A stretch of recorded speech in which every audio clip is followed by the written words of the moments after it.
नमस्कार दोस्तों, back to our channel friends. मैं आप सबका अपने चैनल स्टॉक्स वाले पे बहुत स्वागत करता हूँ। Welcome to STFL family. DFL members, मेरे अनुभव के अकॉर्डिंग मैंने जो ऑब्जर्व किया है over the long period of time, जिस कंपनी के वैल्यूएशन धीरे धीरे कम हो और जिस कंपनी में अर्निंग धीरे धीरे बढ़ना स्टार्ट हो और मार्केट में वीक सेंटीमेंट की वजह से पूरे सेक्टर में गिरावट हो, तो जो है आने वाले कल में जब वो सेक्टर भागना स्टार्ट करता है और जो कंपनी जो अपने अर्निंग्स को तो इंप्रूव कर रही है बट वैल्यूएशंस की बात की जाए वो हमें टेम्प्रोरी बेसिस पे गिरते हुए देखने को मिल रहे हैं, तो जो है आने वाले 3-5 साल में जब वो चलना स्टार्ट करती है ना गैस, कोई इसको पकड़ भी नहीं पाता। तो इसी बीच में गैस आज मैं इधर पे एक टॉप क्लास कंपनी के बारे में डिस्कस करने वाला हूँ, जहाँ पे आप चाहें 10,000 निवेश करके छोड़ सकते हैं। 10,000 एक बार मत लगाइएगा, 2500 करके आप चाहें तो 4 बार इसके हर एक गिरावट में फॉर लॉन्ग टर्म निवेश करना सोच सकते हैं। बिकॉज कंपनी की बात की जाए तगड़ी आने वाले कल में रिवॉर्ड आपको दे सकती है। कंपनी की बात की जाए तो ऑल टाइम हाई से अच्छी खासी करेक्शन दिखा चुकी है। तो फटाफट दोस्तों इस बेहतरीन स्टॉक के बारे में डिस्कशन करूंगा और इसमें A to Z जो एनालिसिस है, कंपनी करती क्या है, इनके प्रोडक्ट्स क्या है, बिजनेस इनके क्या है, मैं इधर पे अपनी अनबाइस कमेंट्री एज यूजुअल जरूर दूंगा। चैनल फर्स्ट टाइम होंगे सब्सक्राइब कर सकते हैं। इस तरह की क्वालिटी कंटेंट को सबसे पहले एक्सेस करने के लिए नाउ विदाउट लिंग any for time let's begin.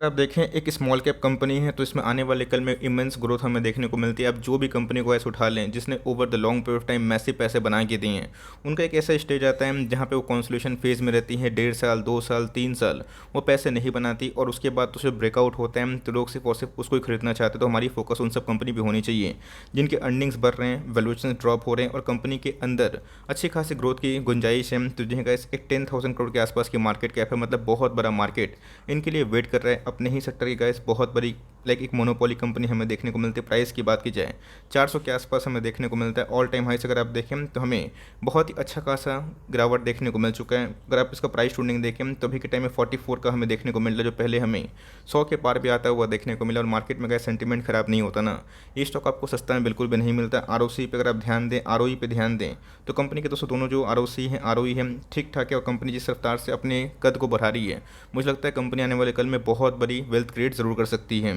मैं क्यों बोल रहा हूँ, अगर आप देखें दोस्तों तो इनके जो सेल्स है क्वार्टरली आप ध्यान से देखिएगा, मॉनिटर करने की कोशिश करिएगा। कंपनी का IPO हाल फिलहाल में ही आया था। उनके सेल्स की बात की जाए जून क्वार्टर में और दिसंबर क्वार्टर में हमें बहुत एक तरफा बढ़ते हुए देखने को मिले थे। यहाँ पे गाइस कंपनी के प्लांट्स बंद थे बिकॉज इधर पे कंपनी फ्लड का सामना करते हुए देखने को मिली। बट उसकी वजह से अगर आप देखें तो प्रॉफिट में भी हमें अच्छी खासी गिरावट देखने को मिली। इसके पहले अगर आप देखें 3 क्वार्टर पहले कंपनी एक क्वार्टर में गाइस 102 करोड़ का प्रॉफिट कमाई थी और उसके बाद सिग्निफिकेंट हमें गिरावट देखने को मिली। फिर से हमें एक अच्छी खासी रिकवरी देखने को मिली। तो जो है आने वाले कल में कंपनी का जो ऑपरेटिंग मार्जिन हैं उसको लेकर कंसर्न तो है, बट मुझे लगता है कंपनी के जो ऑर्डर बुक्स हैं और जिस सेगमेंट में काम करती है एक मोनोपोली कंपनी हमें देखने को मिलती है। और हर एक क्वार्टर पर अगर आप ध्यान दें तो हर एक क्वार्टर में कैसे इनके जो नंबर्स हैं वो बहुत एक्सपोनेंशियल बढ़ते हुए देखने को जरूर मिले हैं। इनकी प्रेजेंस की बात की जाए US UK कनाडा बहुत सारे वेरियस लाइक कंट्रीज में हमें देखने को मिलते हैं। और गैस ये इनकी सालाना सेल्स की बात की जाए जो हमें ठीक ठाक बढ़ते हुए देखने को मिल रहे हैं। प्रॉफिट की बात की जाए तो कंपनी के प्रॉफिट की बात की जाए ये हमें स्टैगनेंट देखने को मिल रहे थे, बट अभी के टाइम अगर आप देखें कंपनी के जो प्रॉफिट थे लास्ट ईयर की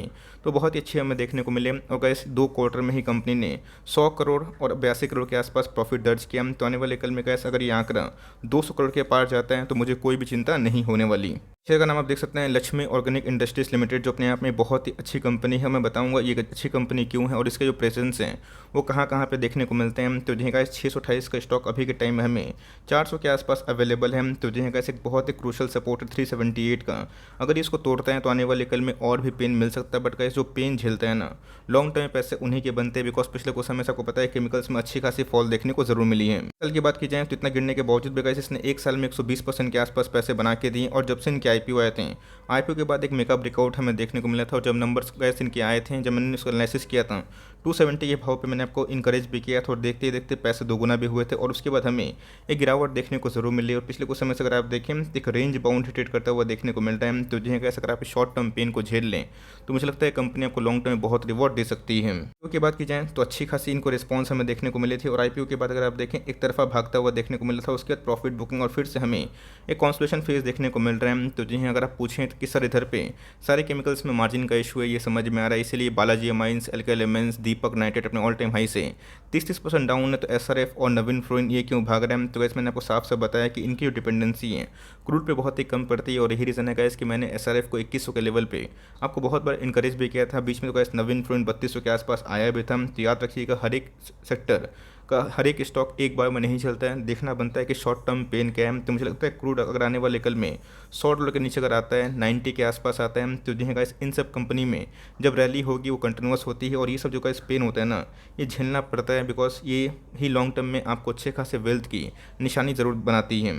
बात की जाए लक्ष्मी ऑर्गेनिक की, तो आप चाहें तो उसको स्टडी कर सकते हैं, और स्टडी करने के बाद आप ना चाहें तो कॉल ले सकते हैं, बिकॉज लक्ष्मी ऑर्गेनिक की बात की जाए तो 2000 के भी नीचे साल की कंपनी 1989 का गठन हमें देखने को मिल रहा है। और गाइस इधर पे जो ध्यान देने वाली बात इधर पे ये है कि एसिटिक एसिड पूरे इंडिया का सबसे बड़ा प्रोड्यूसर यही हमें देखने को मिलता है। इथाइल एसिडेट की बात की जाए, डीडीपी की बात की जाए, ये कंपनी उसमें भी अच्छा खासा नाम कमाई हुई है। तो जो है गाइस फ्लोरोकेमिकल के जो रेवेन्यू है ये इस क्वार्टर में ऐड होते हुए देखने को मिलेंगे। तो पूरा मार्केट का दोस्तों जो ध्यान है वो Q4 के नंबर्स पे ही है, बिकॉज आपको पता है कि आज 31 मार्च और कल से ही आप देख लीजिएगा बहुत सारे स्टॉक्स में हमें हरकत देखने को मिलेगा, और मार्केट का अनुमान जिस कंपनी में अच्छा होता है तो कॉस्ट गाइस उसमें हमें पहले से ही नंबर्स के पहले थोड़ी अच्छी खासी उछाल देखने को मिल जाती है। मैंने आपको सेल्स दिखाया है, प्रॉफिट दिखाया, और ये भी दिखाना चाहूँगा कि कंपनी के जो रिजर्व्स हैं बहुत ही शानदार हमें देखने को मिलते हैं। 10,000 करोड़ के आसपास की मार्केट कैप है, और कंपनी के ऊपर दोस्तों अगर आप रिजर्व देखें 1100 करोड़ के अप्रॉक्स हमें रिजर्व देखने को मिलती है। इसका मतलब कंपनी बहुत ही कैशिश हमें देखने को मिलती है। बात की जाए बोरोविंग्स की, जो पहले से हमें काफ़ी कम होते हुए देखने को ज़रूर मिल रही है, तो अभी के टाइम अगर आप देखें तो बोरोविंग्स हमें मात्र 89 करोड़ के आसपास देखने को ज़रूर मिल जाते हैं। इधर पर ध्यान देने वाली इधर पर यह है कि प्रोमोटर की जो होल्डिंग है 72% के आसपास है, जो अपने आप में बहुत ही हाई है। बट इधर पे FIS ने और DS ने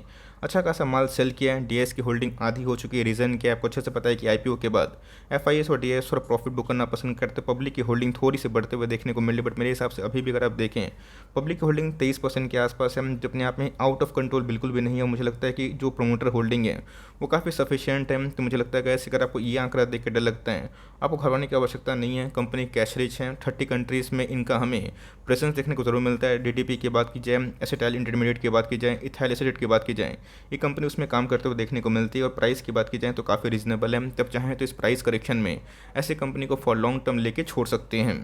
बात की जाए इसके पहले मार्केट में गिरावट हुई थी, और गाइस इसने 2 दिनों का जो मूविंग एवरेज को टच करने की कोशिश की थी, जिसका भाव है आपको मैं दिखा दूँ 380 के आसपास।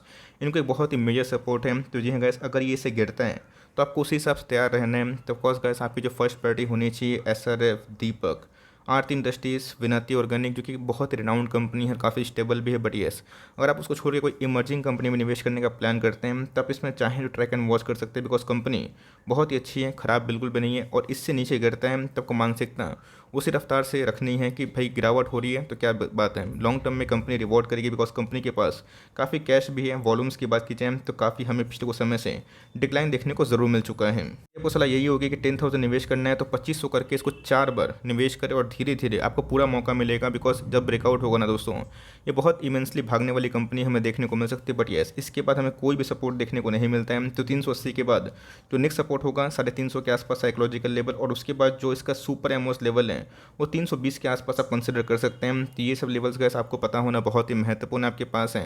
मैं एक ही बात बोलूँगा कि पेन थोड़ा सही है, होल्ड करिए लॉन्ग टर्म, बिकॉज अभी के टाइम बहुत सारी कंपनीज करेक्शन दिखा चुकी है। बट लॉन्ग टर्म में गैस ये करेक्शन का फेज जब ओवर होगा ना, आपको यही सब कंपनी अच्छा खासा भाव पे मिलेगा। बिकॉज अगर आप देखें तो इसमें जो वीकली चार्ट है उसमें गैस जो RSI इंडेक्स है जो पहले बहुत ही ओवरबॉट जोन पे था, अभी के टाइम में हमें 46 के आसपास देखने को मिल रहे हैं। तो बहुत ही करेक्ट एंट्री हो सकती है। आप स्टडी करके फॉर लॉन्ग टर्म ऐसी कंपनी को लेके फॉर लॉन्ग टर्म छोड़ सकते हैं। निवेश थोड़ा सा कम करिएगा, बिकॉज स्मॉल कैप कंपनी है बट निवेशित है, तो स्टे इन्वेस्टेड और निवेश करना चाहते हैं टुकड़ों में निवेश करें। 10,000 ऐसा नहीं है कि एक बार में निवेश करना, आप चाहें तो उसको 10 बार निवेश कर सकते हैं 1000 करके, या फिर चाहते हैं तो 3 बार 4 बार as per your financial capability आप इसको चाहें तो अपने फोकस में ज़रूर रख सकते हैं। आई होप मेरा एफर्ट आपको अच्छा लगा। कंपनी आपको ऐसे लगी कमेंट बॉक्स में चाहें तो उसको ड्रॉप कर सकते हैं। अगर वीडियो से लगे तो लाइक कर दीजिएगा। चैनल फर्स्ट टाइम होंगे तो यहाँ से सब्सक्राइब करना भूलिएगा। फर्दर कोई डाउट है उसको ज़रूर ड्रॉप कर सकते हैं, और कुछ रिव्यू चाहिए उसका भी नाम ड्रॉप करना भूलिएगा। I would love to make a video on your demand guys. मिलते हैं जल्दी ही, तब तक के लिए bye. Thanks for listening friends, God bless you all.